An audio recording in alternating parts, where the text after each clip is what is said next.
మనం పిల్లల కోసం ఏది చేసినా ఒకటికి 10 సార్లు ఆలోచించి చేస్తూ ఉంటాం కదండీ. ఎస్పెషల్లీ బ్రేక్‌ఫాస్ట్ టైంలో మాత్రం పిల్లలకి ఎక్కువ ప్రోటీన్ ఉండేలాగా నేనైతే ప్లాన్ చేస్తాననమాట. అలాగని వాళ్ళ ఫేవరెట్ ఐటెమ్స్‌ని మాత్రం వాళ్ళ నుంచి దూరం చేయను. పిల్లలకి మ్యాగీ అంటే చాలా ఇష్టంగా తింటారు కదా!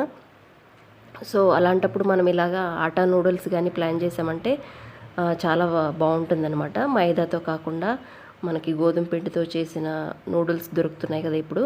అలాంటి వాటిలో ఎక్కువగా వెజిటేబుల్స్ మిక్స్ చేసుకొని వేసుకొని నూడిల్స్ చేస్తూ ఉంటాను.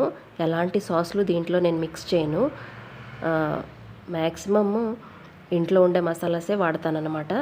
ధనియాల పౌడరు, జీలకర్ర పౌడరు, అలాగే మిరియాల పౌడరు అలాంటివే వాడుతూ ఉంటాను. అలాగే ఒక 2, 3 ఎగ్స్ కూడా ఇలాగ స్క్రాంబుల్ చేసేసి జస్ట్ ఆయిల్‌లో కొంచెం ఫ్రై చేసేసి ఇలాగా నూడిల్స్‌లో కలిపేస్తూ ఉంటాననమాట.